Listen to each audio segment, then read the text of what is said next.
नमस्कार दोस्तों, मैं भारतेंदु प्रताप मौर्य और आज मेरे साथ श्री हरेंद्र प्रसाद यादव जी हैं और ये मशीन शॉप के इंचार्ज हैं।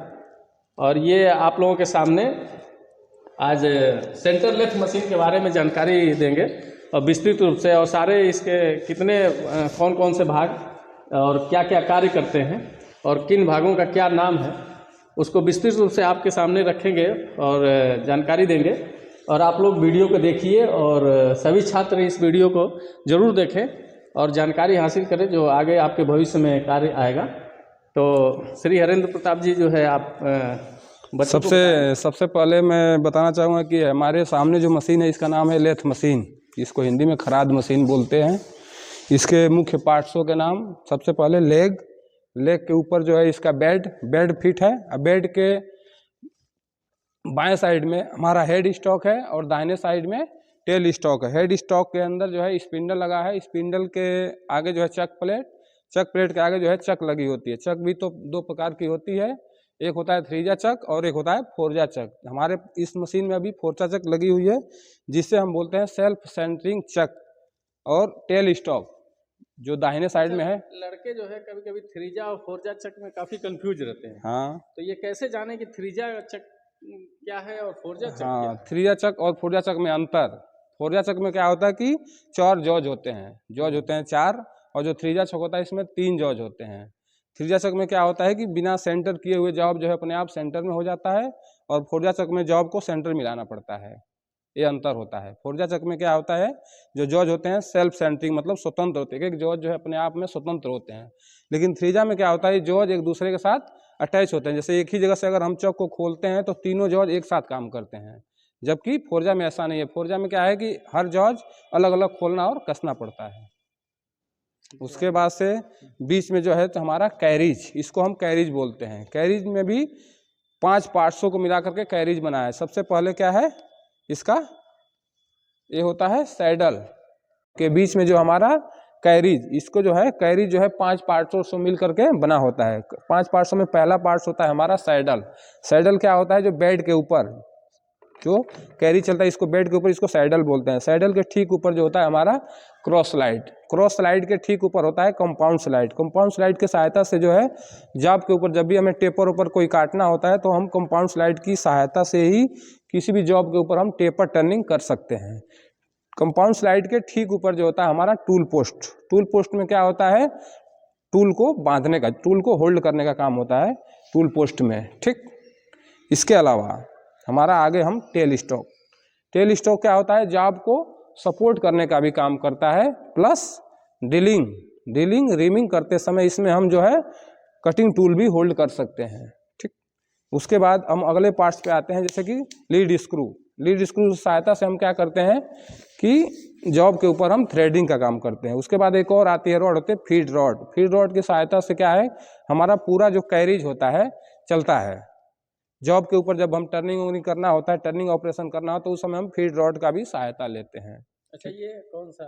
ये हमारा क्या है, मार्किंग ब्लॉक का क्या? इससे इसके सहायता से हम जॉब को जो है डायल करते हैं, तो जॉब का सेंटर मिलाने का काम करते हैं। सेंटर मिलाने का जी। अच्छा, और ये जो लगा हुआ है, हाँ, इसकी सहायता से जो है जो हमारा टूल यहाँ पे टूल को कैसे फिट करते हैं इसमें? टूल फिट करने के लिए हम टूल पोस्ट में टूल को हम टाइट करते हैं, नट बोल्ट की सहायता से नट को ढीला करके इसमें हम टूल को बांधते हैं। इसमें हम टर्निंग टूल, थ्रेडिंग टूल, जैसे ऑपरेशन करना, जैसे हमें टर्निंग करना हो तो उस समय टर्निंग टूल बांधेंगे।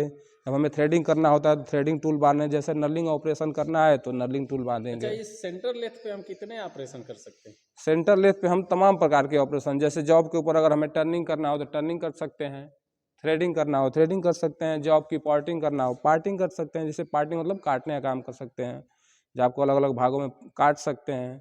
उसके बाद से टर्निंग करके तमाम पार्ट्स भी बना सकते हैं, जो भी हमें पार्ट एज पर ड्राइंग जो है हम काम करते हैं इस पर।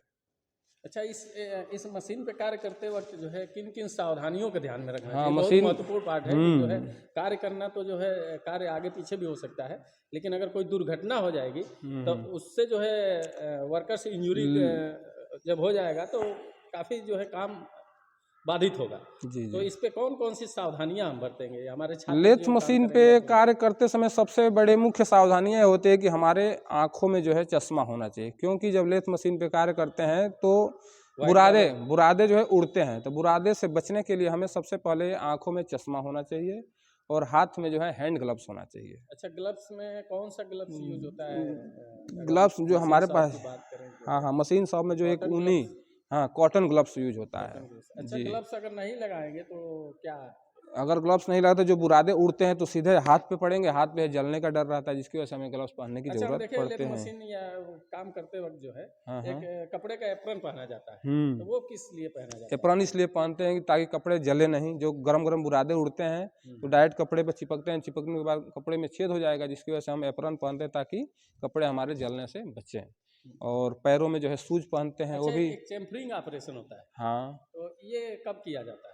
चेम्फरिंग ऑपरेशन तब करते हैं जैसे हमने किसी जॉब का हमने फेसिंग ऑपरेशन किया। फेसिंग ऑपरेशन में जो किनारा जो होता है बिल्कुल कटने, मतलब बिल्कुल शार्प एज बन जाता है, तो शार्प एज को रिमूव करने के लिए चेम्फर लगाते हैं उसके ऊपर, ताकि मतलब वो शार्प एज जो है हमारा खत्म हो जाए, मतलब अच्छा, कि। जो इसमें से चिप्स निकलते हैं, हाँ हाँ। तो उसको जो है इस पे देखते होंगे कि जो है कार्य करते वक्त जो है मैं देखता हूँ कि काफ़ी बिखर जाते हैं, हम्म। तो उसको वहाँ से हटाने के लिए किस चीज़ का इस्तेमाल हाँ, करना चाहिए? ब्रश की सहायता से बुरादों को एक साथ, मतलब एक जगह इकट्ठा करके हम काफ़ी छात्र इसके देखते ट्रे हैं में। हाथ से ही शुरू कर नहीं देते नहीं हैं नहीं, या इन उसको सब चीज़ें से। अगर हम हाथ से निकालेंगे तो हाथ को है कटने का डर रहेगा। जैसे बुरादे में शार्प एज बने होते हैं, जिससे क्या है कि हाथ में, अगर हाथ से हम उस चिप्स को छुएंगे तो गर्म चिप्स, अगर हाथ जल भी सकता है और अगर किसी ने खींच दिया तो हाथ कट भी सकते हैं, दोनों काम हो सकते हैं। इसलिए जो है बुरादों को कभी भी गलती से भी हाथ से किसी भी छात्र को छूने के लिए अलाउ नहीं किया जाता है। अच्छा, इसका डाया नापने के लिए किस टूल का हाँ, इस्तेमाल करते हैं? ये जॉब भी का जो है आउटर डायमेंशन चेक करने के लिए हम वर्नियर कैलिपर का ही यूज करते हैं। वर्नियर कैलिपर की सहायता से ही आउटर डायमेंशन को हम चेक